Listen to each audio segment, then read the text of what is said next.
Format మెనూలో columns option చూడండి.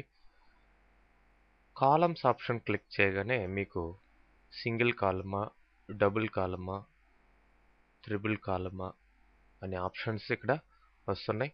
అట్లానే లెఫ్ట్ సైడ్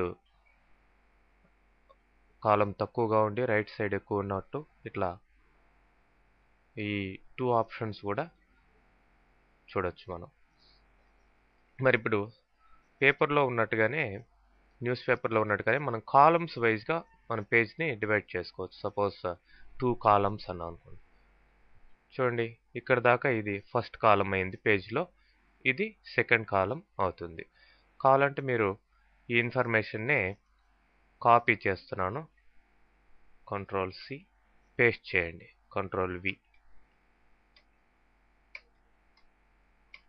సో ఎప్పుడైతే ఈ కాలం ఫిలప్ అయిందో అప్పుడు ఆ పేజ్లో ఉండే సెకండ్ కాలం మళ్ళీ ఫిలప్ అవుతుంది. మళ్ళీ ఈ 2 కాలమ్స్ అయిపోయిన తర్వాత నెక్స్ట్ పేజ్కి వెళ్తాయి అన్నమాట. సో ఇది ఒక కాలం, ఇది ఒక కాలం. అట్లానే సపోజ్ 3 కాలమ్స్గా డివైడ్ చేయాలనుకోండి. 3 కాలమ్స్ తీసుకొని ఓకే ప్రెస్ చేయండి. ఫస్ట్ కాలం, సెకండ్ కాలం, థర్డ్ కాలం. ఓకే, మళ్ళీ సింగిల్ కాలంగా కావాలనుకోండి. మళ్ళీ కాలమ్స్లోకి వెళ్ళి 1 సెలెక్ట్ చేయండి, ఓకే కొడితే మీకు సింగిల్ కాలం రావడం జరుగుతుంది. Next tabs. ఈ ట్యాబ్స్ అనే ఆప్షన్ ట్యాబ్ సెట్టింగ్స్ కోసం యూజ్ చేస్తాం. రూలర్లో ట్యాబ్ పొజిషన్ ఎక్కడ పెట్టాలి? జనరల్గా కీబోర్డ్లో చూడండి ట్యాబ్ కీ ఉంది. ట్యాబ్ కీ ప్రెస్ చేస్తే మనకి ఏమవుతుంది? ట్యాబ్ ఇప్పుడు ప్రెస్ చేస్తున్నాం చూడండి, ఎంత 5 మూవ్ అవుతుంది అనమాట. 5 ఇంచెస్ దాకా మూవ్ అవుతుంది. మరి అంటే ఐ మీన్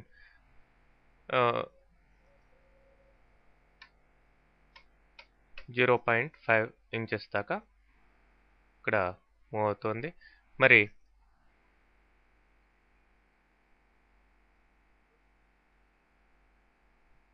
మీరు ఒక లెటర్ కానీ ఇట్లాంటివి ప్రిపేర్ చేసేటప్పుడు, లేదంటే ఒక రిజ్యూమ్ ప్రిపేర్ చేసేటప్పుడు నేమ్ అని ఇస్తారు.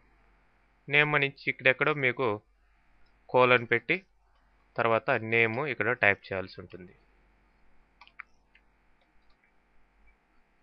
మరి అట్లనే జాబ్ ట్యాబ్ ప్రెస్ చేస్తూ ఉంటే చూడండి జస్ట్ 5 కాలమ్స్ మాత్రమే మూవ్ అవుతుంది. మరి అట్లా కాకుండా ఇక్కడ ఏం చేస్తారు, ట్యాబ్ పొజిషన్ సెట్ చేసుకుంటారు. డైరెక్ట్గా మీరు మౌస్ ద్వారా కూడా ఇట్లా సెట్ చేయొచ్చు. లేదంటే ఫార్మాట్లోకి వెళ్ళి ట్యాబ్స్ చూడండి 3 ఇంచెస్ దగ్గర మీకు ట్యాబ్ పొజిషన్ సెట్ అయింది. మరి 3 ఇంచెస్ దగ్గర వద్దనుకుంటే క్లియర్ చేసేయండి. ఓకే, చూడండి ఇప్పుడు ట్యాబ్ పొజిషన్ క్లియర్ అయిపోయింది. మళ్ళీ కావాలనుకుంటే ట్యాబ్స్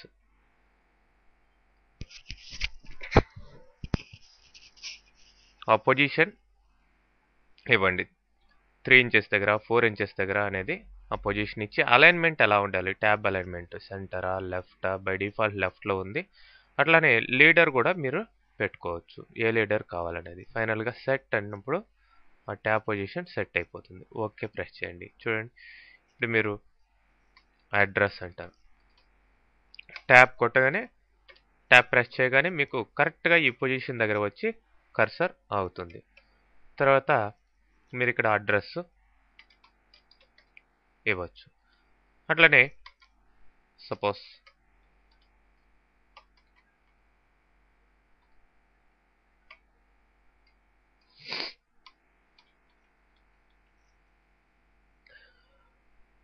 మరి ఫార్మాట్లో ఈ ట్యాబ్స్ క్లియర్ చేయాలంటే ఇట్లా ఎన్ని ట్యాబ్ పొజిషన్స్ పెట్టుకున్నా కానీ అవి సెలెక్ట్ చేసి ఒక్కొక్కటి క్లియర్ చేయొచ్చు. లేదంటే క్లియర్ ఆల్ అంటే అన్ని పొజిషన్స్ అన్ని ట్యాబ్స్ కూడా క్లియర్ అయిపోతాయి.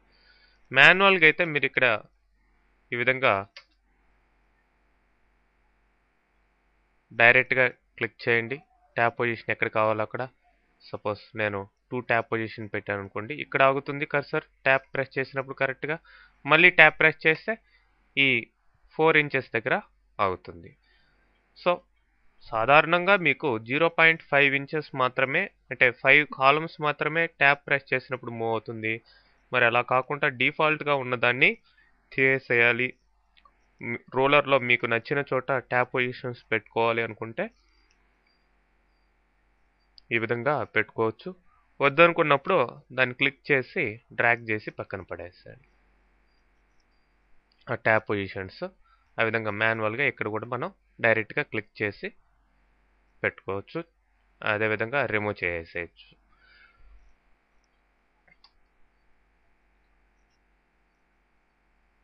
నెక్స్ట్ డ్రాప్ క్యాప్ అనే ఆప్షన్ ఉంది. డ్రాప్ క్యాప్ ఆప్షన్ ఇక్కడ ఈ విధంగా ఇన్ఫర్మేషన్ మీరు కొంత టైప్ చేసి ఉంచండి. తర్వాత డ్రాప్ క్యాప్ సెలెక్ట్ చేసినట్లయితే మీరు న్యూస్ పేపర్లో చూసిన విధంగా ఇట్లా ఫస్ట్ క్యారెక్టర్ హైలైట్ అయ్యి కనిపిస్తుంది. మరి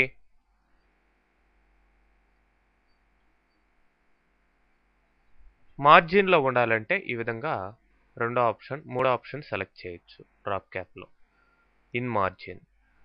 ఆర్డినరీగా రావాలంటే మళ్ళీ నన్ సెలెక్ట్ చేయండి.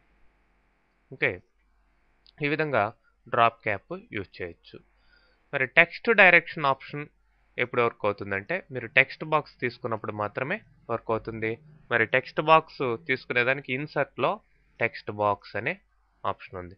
మరి ఇప్పుడు మీరు ఇక్కడ డ్రా చేయండి టెక్స్ట్ బాక్స్. దీంట్లో మీకు నచ్చిన ఇన్ఫర్మేషన్ టైప్ చేయండి.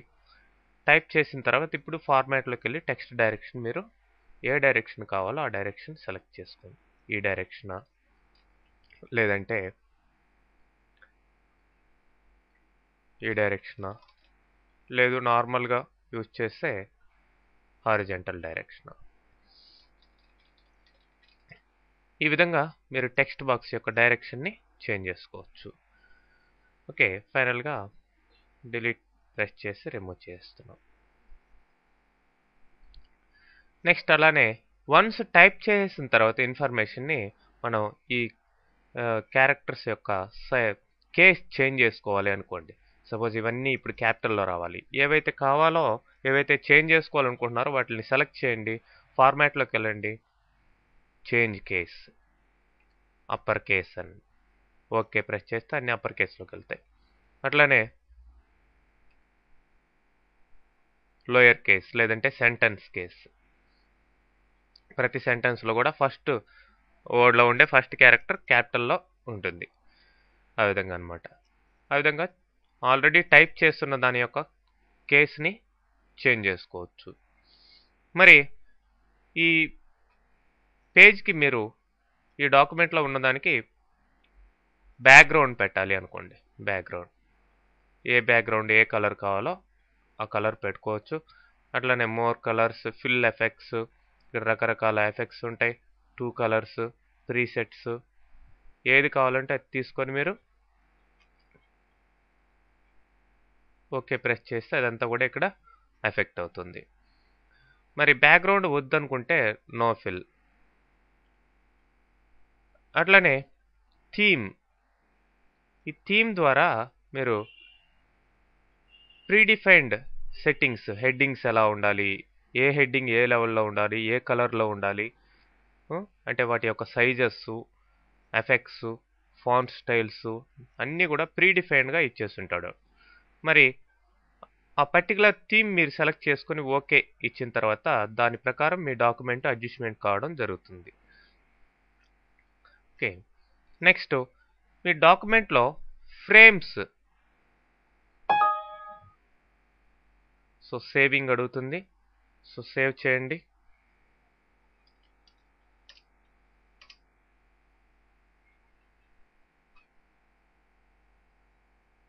సో ఇప్పుడు ఫ్రేమ్స్ క్రియేట్ చేసుకోవచ్చు. ఇది ఒక ఫ్రేము, ఇది ఒక ఫ్రేము. ఇప్పుడు ప్రస్తుతం కర్సర్ ఈ ఫ్రేమ్లో ఉంది. రైట్ సైడ్ కావాలనుకోండి, రైట్ సైడ్ ఫ్రేమ్ క్రియేట్ అయింది. ఓకే, ఈ విధంగా ఫ్రేమ్ క్రియేట్ చేయొచ్చు.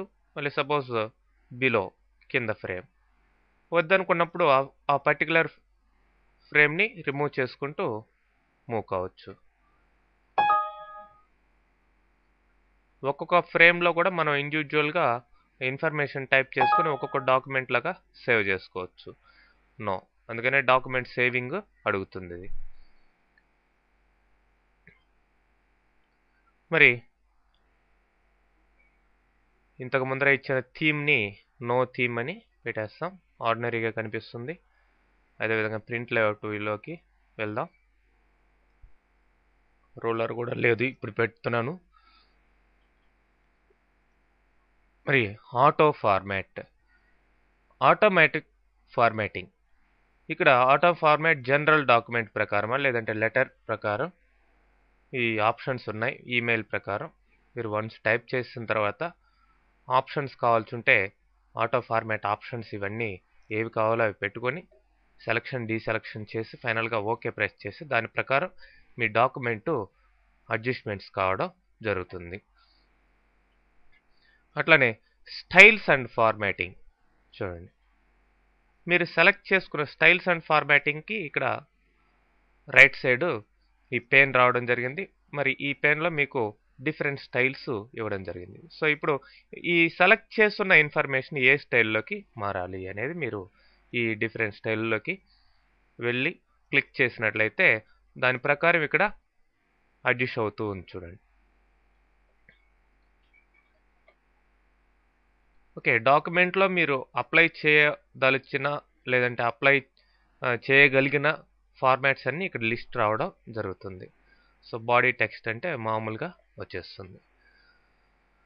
అదే రివీల్ ఫార్మాటింగ్ అని ఉంది. రివీల్ ఫార్మాటింగ్ అంటే ఇప్పుడు మనం కర్సర్ ఎక్కడ ఉందో ఆ కర్సర్ ఉన్న ఏరియాలో ఉండే ఈ పర్టికులర్ టెక్స్ట్ యొక్క ఎఫెక్ట్స్ అన్నీ ఇక్కడ చూపిస్తుంది.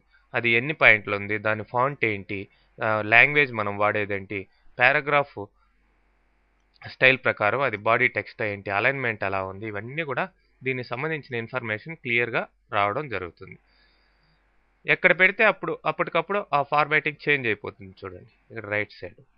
అంటే ప్రస్తుతం మన కర్సర్ ఉన్న ఏరియాలో దాని యొక్క సెట్టింగ్స్ ఏంటి అనేది ఇక్కడ లిస్ట్ అవుట్ మనం చూడొచ్చు. ఓకే.